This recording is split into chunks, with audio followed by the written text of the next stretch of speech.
Hello students, तो हम अपने लेक्चर को आगे बढ़ाते हैं। ठीक है, कल हमने सारी इवेंट्स वगैरह के बारे में पढ़ लिया था। एक्यूरेसी के बारे में मैंने आपको बता दिया था कि एक्यूरेसी क्या होती है।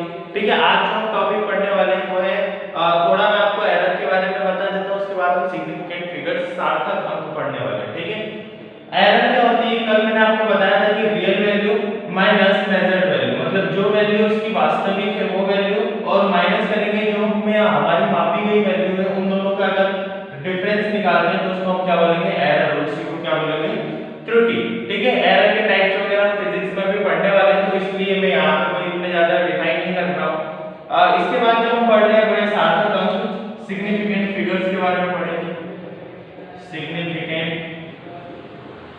फिगर्स के बारे में पढ़ेंगे, जिसे हम हिंदी में बोलते हैं सार्थक अंक। ठीक है, सिग्निफिकेंट फिगर्स की अगर मैं बात करता हूं तो इसकी डेफिनेशन क्या है, पहले देख लेते हैं। किसी मापन के परिणाम को पूर्ण रूप से दर्शाने के लिए 0 से 9 तक के अंकों में से न्यूनतम संख्या में जिन अंकों का प्रयोग आवश्यक होता है उन अंकों को सार्थक अंक कहते हैं। या फिर हम ऐसा भी बोल सकते हैं कि किसी संख्या के उन अंकों को जिनके द्वारा किसी भौतिक राशि के परिणाम को पूर्णता और यथार्थ मान तक व्यक्त करते हैं, सार्थक अंक कहलाते हैं। अब इसका मतलब क्या है कि अगर हम किसी नंबर्स से, किसी ग्रुप ऑफ नंबर्स से हम क्या कर पा रहे हैं, किसी रिजल्ट को परफेक्टली डिफाइन कर पा रहे हैं, तो उसको हम क्या बोलेंगे, यहाँ पे सिग्निफिकेंट फिगर्स बोलेंगे। जैसे कि अगर मैं कहीं पे मान लो कि मेजर्ड वैल्यू कोई निकाली, मैंने इस मार्कर का जो वेट निकाला है वो कुछ आया है मेरा 5.352 ग्राम। ठीक है, कुछ ऐसा वेट आया है, लेकिन अब क्या बोलते हैं 5 ग्राम के करीब इसका वेट है। ठीक है, तो यहाँ पे जो 5 ग्राम हुआ ये तो ये एक्यूरेट रिजल्ट है क्या, हमारा नहीं है। हमारा जो रियल रिजल्ट है वो क्या है, 5.352। तो यहाँ पे 1 2 3 और 4 ये चारों क्या हुए, हमारे सिग्निफिकेंट नंबर्स हुए, सार्थक अंक हुए। ऐसे कोई भी अंक जो कि क्या करे, किसी भी परिणाम को पूरे एक्यूरेसी के साथ बताए, ठीक है, यथार्थ बताए, उसको हम क्या बोलते हैं, यहाँ पे सिग्निफिकेंट फिगर्स बोलते हैं। सिग्निफिकेंट फिगर्स के बहुत कुछ एक रूल्स हैं जो कि अभी पढ़ाने लायक हैं, जो याद करने लायक है थोड़े। जैसे कि अगर मैं बात करूं कोई पॉइंट की, जैसे 1 2 3 4 5 6 7, तो यहाँ पे नंबर ऑफ सिग्निफिकेंट फिगर्स कितने हो गए, 1 2 3 4 5 6 7, टोटल कितने हो गए, 7 सिग्निफिकेंट फिगर्स हो गए। ठीक है, 7 कितने हो गए, यहाँ पे सार्थक अंक हो गए। अब यहीं पे अगर मैं क्या करता हूं 1.20000, तो यहाँ पे कितने सिग्निफिकेंट फिगर हुए, 1 और 2। हम आगे के जीरो को कभी भी कैलकुलेट नहीं करेंगे। ठीक है, तो यहाँ पे कितने हो गए, 2 सिग्निफिकेंट फिगर्स हो गए।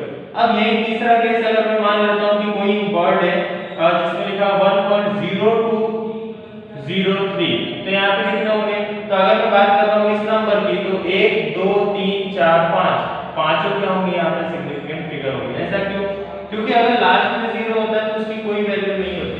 ठीक है, अगर मैं 1.0000 के लिखता हूँ तो वो 1 ही कहलाएगा, 1 kg ही कहलाएगा। 1.000 kg कुछ भी लिखो वो क्या कहलाएगा, 1 kg कहलाएगा। लेकिन 103 लिखो तो ये क्या हो जाएगा, 103 kg, मतलब ये रियल नंबर हो जाता है। पर यहाँ पे इसके बाद जो जीरो लगते हैं वो सारे क्या है, वेस्ट है यहाँ पे। इसलिए हम क्या बोलते हैं कि जब भी कभी किसी रियल नंबर के होल नंबर के पहले जीरो लगता है तो उसे भी काउंट किया जाएगा। अगर बाद में जीरो लगता है और उसके बाद कोई डिजिट नहीं है तो उसे सिग्निफिकेंट फिगर नहीं बोला जाएगा, उसे सार्थक अंक नहीं बोला जाएगा। यहाँ पे हमने देखा था तो यहाँ पे टोटल सारे क्या थे, रियल नंबर्स थे, तो हमने क्या बोला 7 सिग्निफिकेंट फिगर्स है। उसके बाद 1.2000 आगे कोई एक रियल नंबर नहीं है जीरो के बाद, इसलिए ये क्या हो गया, 2 सिग्निफिकेंट फिगर है। अगर यहाँ पे कुछ ऐसा होता 1.2000003 होता तो ये सारे क्या होते, सिग्निफिकेंट फिगर होते, मतलब 1 2 3 4 5 6 7 8 यहाँ पे क्या हो जाते हैं, सिग्निफिकेंट फिगर्स। आया समझ में? इसी तरीके से ये कुछ रूल्स हैं सार्थक अंक बताने के लिए, अपने सिग्निफिकेंट फिगर बताने के। अब एक चीज यहाँ पे याद करने वाली है वो ये है कि सिग्निफिकेंट फिगर्स बहुत ज्यादा इंपॉर्टेंट किस चीज के लिए, जब भी हमें किसी रिजल्ट को एक्यूरेसी से बताना हो। आपको याद होगा हम पढ़ भी क्या रहे हैं, अभी एक्यूरेसी और प्रिसीजन पढ़ रहे हैं। ठीक है, अगर हम एरर्स की बात करेंगे तो एरर और सिग्निफिकेंट फिगर्स का बहुत एक तरीके से ऐसा बोल सकते हैं कि बहुत रिलेशन है। ठीक है, अगर मुझे एरर बतानी, मान लो कि कोई किसी भी पॉइंट में मैंने मेजर्ड वैल्यू जो निकाली है और जो रियल वैल्यू है उसमें अंतर जो है 0.03 का है। ठीक है, अंतर कितने का है, यहाँ पे 0.03 3 का। तो यहाँ पे ये जो है ये और ये दो क्या बनेंगे हमारे सिग्निफिकेंट फिगर्स हो जाएंगे। आया समझ में। अब हम हमेशा क्या बोलते हैं कि पॉइंट के बाद 2 डिजिट तक हमें मानना चाहिए, उसके आगे नहीं मानेंगे। लेकिन सिग्निफिकेंट फिगर में पूरे डिजिट्स को हम कैलकुलेट करते हैं जहां तक भी हमारा रिजल्ट आ रहा है। ठीक है, अगर मैं किसी चीज को डिवाइड करता हूं, जैसे कि अगर मैं 13 को 2 से डिवाइड करूंगा तो ये 2 5 जा 10 सॉरी 2 6 जा 12 और एक उधर जाएगा तो हम कैरी लेके जैसे अभी करते हैं 0.5 और यहीं पे क्या हो जाएगा, बंद हो जाएगा। मतलब अगर मैं डिवाइड भी करने जाऊंगा 13 का 2 से तो 2 6 जा 12, यहां पे बचा एक पॉइंट लगाया तो यहां पे 0। ठीक है, 2 5 जा 10 कैंसिल। तो यहाँ पे अब कुछ बचा क्या, आगे नहीं बचा, हम आगे डिवाइड कर भी नहीं सकते। तो ये हमारा क्या है, परफेक्ट आंसर। ठीक है, लेकिन अगर यही आगे बढ़ता जाता है, हम 2 पॉइंट के बाद रुक जाते हैं, तो वो परफेक्ट आंसर नहीं है, वो सिग्निफिकेंट फिगर नहीं बोला जाएगा। तो एक्यूरेट फिगर को ही हम क्या बोलते हैं, यहाँ पे सिग्निफिकेंट फिगर बोलते हैं। अब ये हो गया सिग्निफिकेंट फिगर का टॉपिक खत्म, क्योंकि सिग्निफिकेंट निकालते हैं, सिग्निफिकेंट फिगर कैसे निकालते हैं, राउंड ऑफ कैसे करते हैं, ये सब मैं आपको फिजिक्स में आगे भी बताने वाला हूँ। तो यहाँ पे इसका कोई भी मीन नहीं रहेगा। ठीक है, अब इसके आगे जो एक छोटी सी थ्योरी बताने वाला हूँ वो है डाल्टन की एटॉमिक थ्योरी। ठीक है, लॉ ऑफ केमिकल कॉम्बिनेशन से मैं स्टार्ट करता हूँ और उसके बाद में आपको डाल्टन की थ्योरी या तो अगर होगा तो आज ही बता दूंगा, नहीं तो कल देखते हैं। अब इस वाले चैप्टर में इसी के जब हम आगे बढ़ते हैं तो कुछ लॉ दिए गए। ठीक है, कुछ लॉ जो दिए गए उसका पहले वाला नाम है लॉज ऑफ केमिकल कॉम्बिनेशन, मतलब रासायनिक संयोग के नियम। अब लॉ ऑफ केमिकल कॉम्बिनेशन है क्या, तो जब आपने 9th में चैप्टर पढ़ा था एटम्स एंड मॉलिक्यूल्स, तो वहां पे भी इसको थोड़ा सा डिफाइन किया गया था। वहां पे भी आपको ये बताया गया था कि लॉ ऑफ केमिकल कॉम्बिनेशन क्या होगा, मतलब जब आप केमिकल्स को आपस में मिलाओगे तो उसमें होगा क्या और वो किस तरीके से मिलाया जा सकता है, इसके कुछ रूल्स होंगे, कुछ लॉ होंगे, वही हम यहाँ पे पढ़ने वाले हैं। तो सबसे पहला जो लॉ है केमिकल कॉम्बिनेशन में वो है conservation of mass. Conservation of mass, द्रव्यमान संरक्षण का नियम। ठीक है, किसका है, law of conservation of mass. Conservation of mass का मतलब क्या है, यहाँ पे कंजर्वेशन ऑफ मास किसको बोलेंगे, तो द्रव्यमान को ना ही उत्पन्न किया जा सकता है, ना ही बनाया जा सकता है, ना ही उसका नाश किया जा सकता है, ना ही इसको नष्ट किया जा सकता है। वैसे ही अगर हम इंग्लिश में बोलेंगे तो मास can nether be created nor be destroyed. ठीक है, मास को ना ही हम क्रिएट कर पाएंगे ना ही डिस्ट्रॉय कर पाएंगे, और इसीलिए ये सबसे पहला लॉ है केमिकल कॉम्बिनेशन में। जब भी हम केमिकल्स को आपस में मिलाएंगे तो वहां पे मास को ना ही क्रिएट किया जाएगा ना ही उसका लॉस होना चाहिए। ठीक है, जब आपने 10th में बैलेंस्ड केमिकल इक्वेशन पढ़ी थी, संतुलित रासायनिक अभिक्रिया पढ़ी थी, तो वहां पे भी आपने ये पढ़ा होगा कि मास को हम कभी भी क्या होंगे, चेंज नहीं होने देंगे। जैसे कि यहाँ पे H2O प्लस CO2, मैं कोई भी एग्जांपल अभी ले रहा हूँ, H2O प्लस CO2 है, यहाँ पे जाके चलो एक रियल एग्जांपल लेते हैं। मैं रियल एग्जांपल लेता हूँ यहाँ पे H2 plus O tends to H2। ठीक है, ये हमारा एक रियल एग्जांपल हो गया।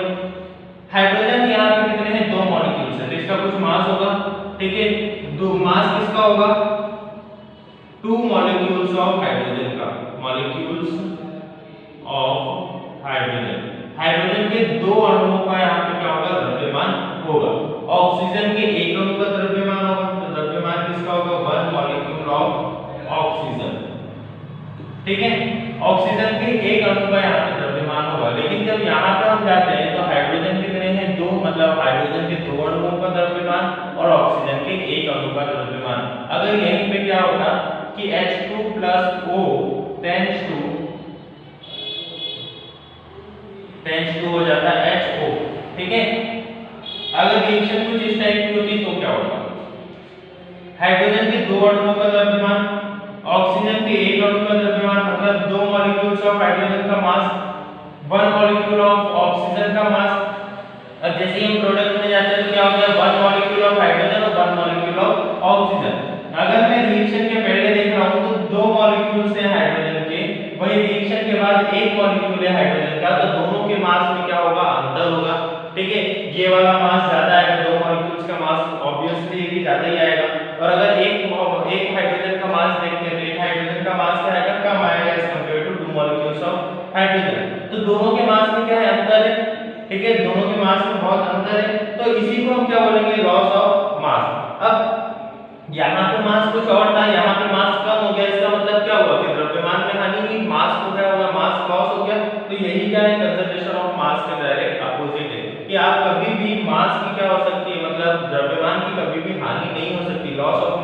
नहीं हो सकता।